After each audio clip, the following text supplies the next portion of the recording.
Are you new to Steelpath or even a Steelpath veteran that just keeps on dying and dying and dying? Well, this video aims to help you to not die by showing you all of the many tricks and ways to survive in the end game of Warframe. You can just simply pick and choose what method you like to survive. Hopefully by the end of this video you learn a thing or two and enjoy the Steelpath experience a bit more because you're not dying as much. Let's not waste any time and dive straight into the video. Firstly, why not Star Chart? Why is this a Steelpath focused video? Because if I'm being honest with you, Star Chart, you do not need to worry too much about survivability. For the most part, your Warframe abilities should carry you through the Star Chart, but if you find that you are dying, especially when you move to later Star Chart, just put on Fast Deflection, or when you get to Arbitrations, use Adaptation, and you are pretty much sorted. Steelpath, however, is a different story. Warframe Abilities. The first most obvious way to survive in this game is your Warframe's abilities. Some Warframes are a lot easier to survive with than others,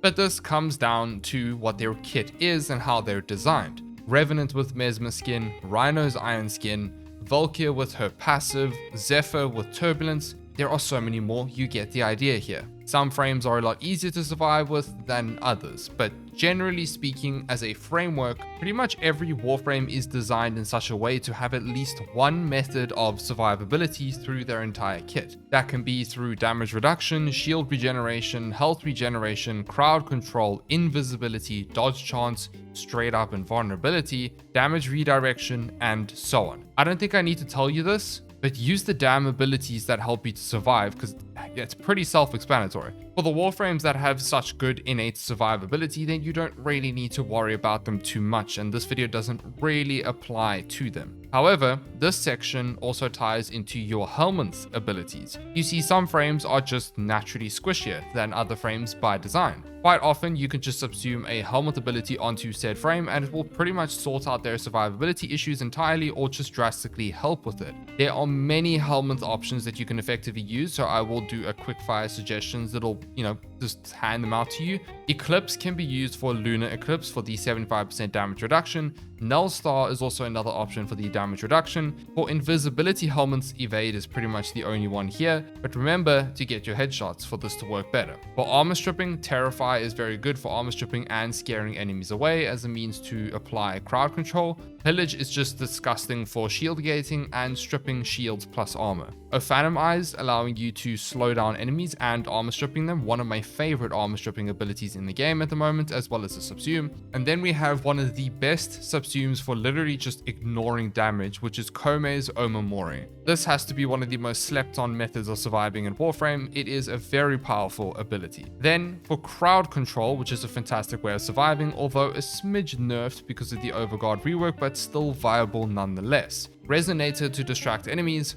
my favorite one being Shooting Gallery with its augment muzzle flash that flashbangs enemies and also jams their weapons. It makes surviving Steelpath so easy. Harrow's Condemn for insane shield gating and CC, and finally Araxia's Webbed Embrace. As you can see, there are a lot of options to make a frame survive better by simply just subsuming over an ability that you don't want. But it's not limited to the list I mentioned. Please, you use whatever you want to try the different methods to build and play a Warframe. These are just some options that I have personally used and quite enjoy. Alright, that covers Warframe abilities and Helminth option. Let's move on to the other side of surviving in Warframe, and that is shield gating. Shield gating is one of Warframe's most popular methods of survival for any Warframe that has shields. Some people really don't like it, some people do. Either way, you cannot deny it's a fantastic way to survive in Warframe. Most Warframes have shields. When you break said shields, you become invulnerable for a short duration to stop you from getting one shot. Hence, shield gate. It's a gating mechanic. The invulnerability duration will be scaled based on the maximum shields that you regenerated since the last shield gate happened. The duration will scale from 0.33 seconds to a maximum of 2.5 seconds at a total of 1,150 shields. Overshields, the purple shields, do not affect the duration. There are some exceptions that increase the duration, like Hildren with Haven will increase the duration to 3.5 seconds. Protea's Grenade Fans will double the minimum shield duration, meaning at max cap, you'll be invulnerable for 5 seconds, which is very long. the mod Catalyzing Shields is a popular option for those who enjoy shield gating a lot. This mod reduces your total shields by 80%, but will set the shield gating duration to 1.33 seconds from any amount of shields. So you can have like 10, and then when it breaks, you still get 1.33 seconds, which is pretty powerful in its own use cases. Okay, so that's great and all. That's how shield gating works, but how the hell do we actually shield gate? Well, it's pretty simple. Some Warframe abilities already have a means to regenerate your shields, which helps you already. But the most common way of doing so is using Brief Respite and Augur mods. What these mods do is convert a percentage of the energy spent when you cast an ability to shield. Brief Respite converts 150%. Augur mods are set-based mods, and for each Augur mod put onto your entire loadout, this effect stacks by 40% per mod. This means as you play the game and you just constantly cast your abilities, you regenerate shields, meaning you are constantly shield gating, meaning you do not die as much. Pairing this with casting speed on your Warframe, as well as focusing on a certain ability that is fast to cast, will help with this drastically. And you guessed it, if you run negative efficiency, it means the abilities are more expensive, meaning you gain more shields per cast. Although this isn't something that you need to focus on per se. You can use Arcane Barrier if you want to, but me personally, there is no need. Now, we can actually take this even further and make it more effective by running mods like Fast Deflection and the One Vigilante mod. These mods increase your shield recharge rate and reduce the shield recharge delay. By default, when your shields take damage, you have a 1 second delay before your shields start to recharge. If your shields have been fully depleted, however, it will take 4 seconds to start regenerating. This 4 seconds can be reduced with the mods that I just mentioned, and this stat is capped at 80%, meaning it will take 0.8 seconds to start recharging your fully depleted shields with 80% shield delay recharge. You see how strong this can be? So while you're invulnerable from the shield breaking and you're in the middle of the shield gating mechanic, your shields begin to recharge while you're still invulnerable. That's why it is so powerful. So there are many combos for this, but you can use the following frameworks. Brief Respite plus 1 Augur mod. Brief Respite plus Fast Deflection. If you really wanted to be comfortable, you could go Brief Respite, 1 Augur mod plus Fast Deflection. But this is build dependent and content dependent, so use this at your own discretion. You can also use Brief Respite, 1 Augur mod, and Rolling Guard for invulnerability and status cleanse. And that is shield gating in a nutshell. Now, the only problem with shield gating is Toxin. Well, Toxin's actually the bane of existence for any build, no matter which way you try to survive. Honestly, Toxin is Toxin. You're not going to hide from it. I mean, certain enemies will apply Toxin to you. Not every faction does, or they do, but not as much. You can use the arcane that blocks Toxin. I can't remember the name of it for the life of me, but honestly, it's just one of those things. Toxin is going to one-shot you whether you like it or not.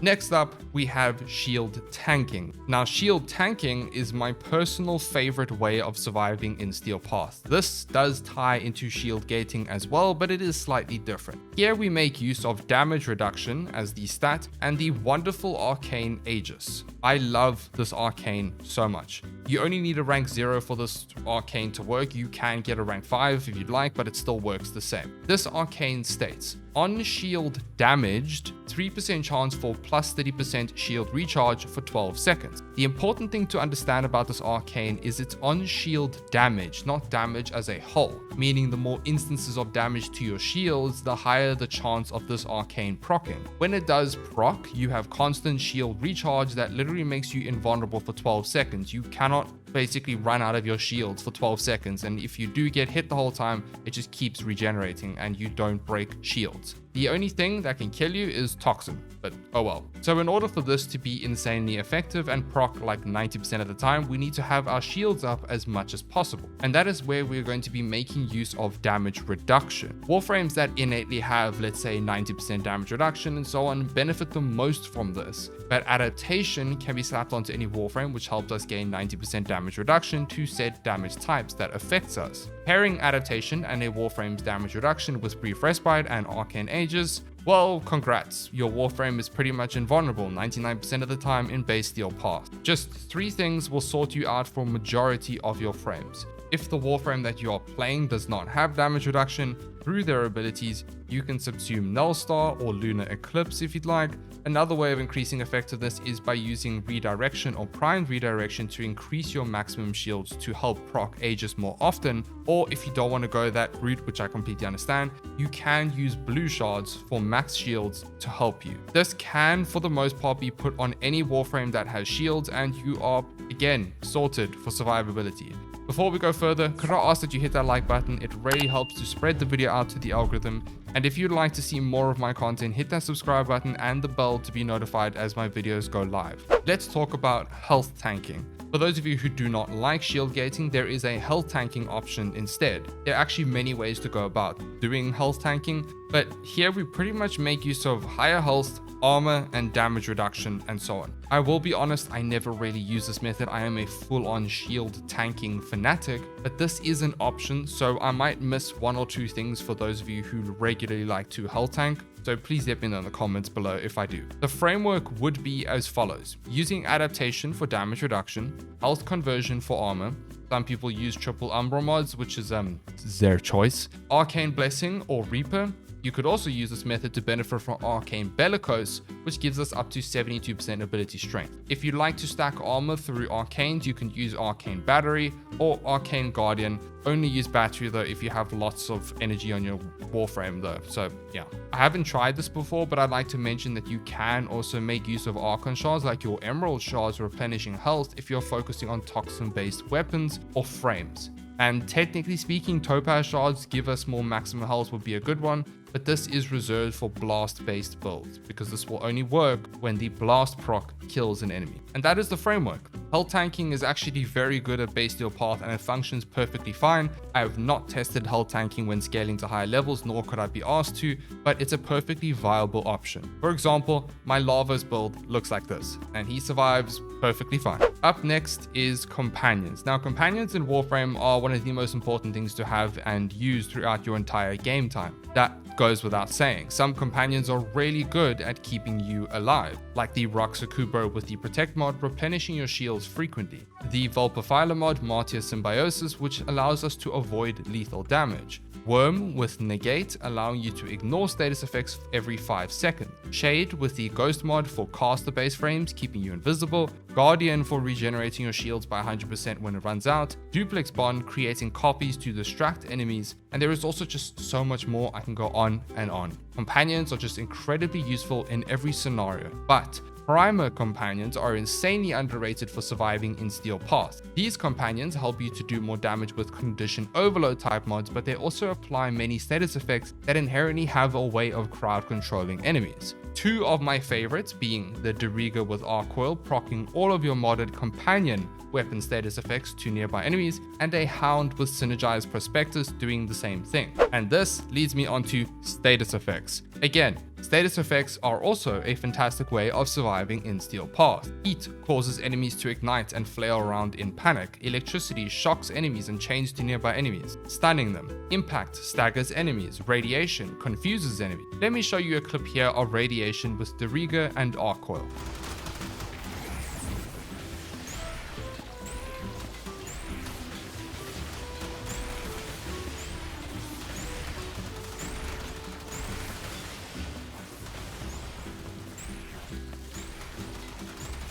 As you can see, it's pretty good for crowd control. Using the Prime Laser Rifle with this build here gives us 7 status effects, radiation being one of them. One other companion weapon that is absolutely disgusting for crowd control is the Cryotra, sending out cold grenades that leave an icy zone. This quite literally freezes all nearby enemies, and pair this with Duplex Bond and you're just smiling as everything freezes, and you have Shivering Contagion that spreads it further. These status effects can also be innate onto your main weapons or modded onto your main weapons. Alternatively, you can make use of primers, like the Epitaph to spread the utility-based status effects. Epitaph is just fantastic because it has innate cold. Cold is also an amazing method of crowd controlling enemies so they just don't hit you. It freezes enemies at max stacks and you gain increased crit damage against them. It's just brilliant. Using Shivering Contagion on primary weapons like the Cedo as well is just amazing. And as you can see, all of these combine to help you to survive easier. Do not sleep on status effects, they are important. Use your entire loadout together to create a smooth Steelpath experience. Moving on to focus schools. Now, completing your waybound to gain access to Last Gasp is step 1 for using your focus schools to survive better. This helps you to just get back up if you do somehow go down in a mission. However, Vazarin as a pure defensive focus school is incredibly powerful. Protective Sling just helps you and your allies just not die, gain immunity to damage for 5 seconds, and you are healed for 60% over 5 seconds. Guardian Shell gives you and your allies a barrier. When it breaks, you gain shield regeneration by 150%, and the delay is reduced to the maximum 80% for 12 seconds. This is an incredibly handy way to survive in Steel Path missions and help you and your allies out too. Unaru with Poise is fantastic if you do not have Prime Sure-Footed and you want a way to stop getting knocked down the whole time. This is one of the most popular ways to die in Steel Path, is getting knocked on your feet and just dying because you can't do anything. You can also use the Operator Arcane Magus Repair if you're about to die. Hop straight into Operator and stay in the Void mode while your Warframe regenerates your health. This is super effective if you find yourself with a Toxin proc or a Slash proc, a Heat, and so on. Emergent Savior is another one too, and Magus Cloud is also super effective for Vazarin's Protective Sling. Next up, we have Specters and On-Call crew. Using Specters and On-Call crew members is also a different way of surviving in this game. It's not the main way, but it's just something that people don't really speak about much. Now, On-Call crew members just do ridiculous damage with the right weapons. It's crazy. I personally do not ever use them much, but they are definitely underrated and they can be incredibly useful for certain missions or scenarios, but they are timed. They delete enemies from existence, which means you survive more. Specters, however, can vary person to person. Ancient Protectors, for example, grant 90% damage reduction and 100% knockdown immunity to you and your allies within 15 meters. Very good to use for defense missions and so on. Arctic Mowers will apply cold to nearby enemies and also put a globe around you to protect you and your allies from bullets. Using certain Warframe Specters are also very good. I cannot give you an answer here as to which one is the best, but it will vary for what you need for them.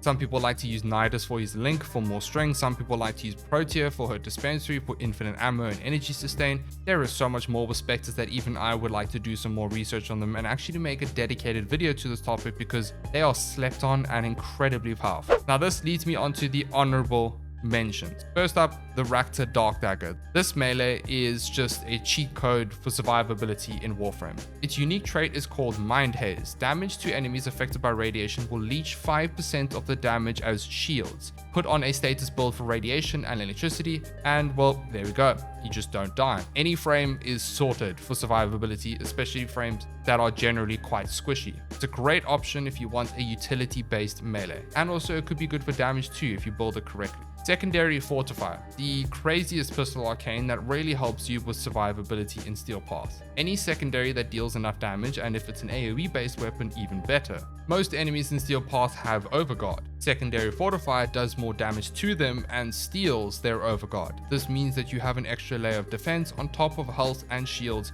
and you are immune to status effects too.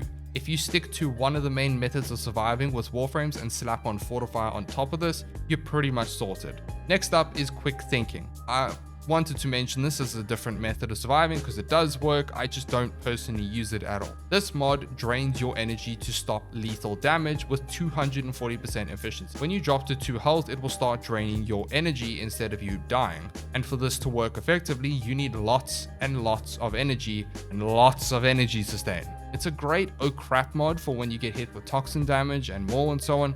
Personally, I don't know, I just never had found a use for it, but it is an option that I'd like to mention. Archon Shards for Blast, I briefly mentioned it earlier, but using blast based builds with the Topaz Shards is also quite a nice way to survive for certain Warframes and setup. Using melee afflictions or influence with these shards is by far the best. And lastly, do more damage. I know it sounds really dumb, like that sounds like such dumb advice, but I have so many videos on how to mod different builds everywhere, building for Steel Path and so on, and I actually have more Steel Path guides coming along to teach you how to mod in Steel Path and so on. But you can simply just adopt the kill the enemy before the enemy sees you, and you will find that survivability is not really going to be an issue in Steel Path. If you'd like to check out my 3-part series going over how to mod anything in Warframe, you can check that out too. Each one of those videos help you build your Warframes and weapons even in Steel Path. And this brings me to the final thoughts. There is no one set way to survive in Warframe. It's important to utilize everything and all the different things in your kit to get the full effect. Some Warframes are simply just easier to use and some are not. but I hope you learned something new and try each method and see what you enjoy the most. I can guarantee you, if you pick certain methods or tips and tricks in this video, you can make any one of your Warframes in your loadouts that you feel to be really squishy much better, and you'll be able to enjoy them to the fullest. But overall, the most important thing is enjoy the game, have fun, try new things, and that is all that matters. A huge thank you to our channel members. Thank you for your support. I appreciate you guys so much. I'll see you all in the next one. Bye bye.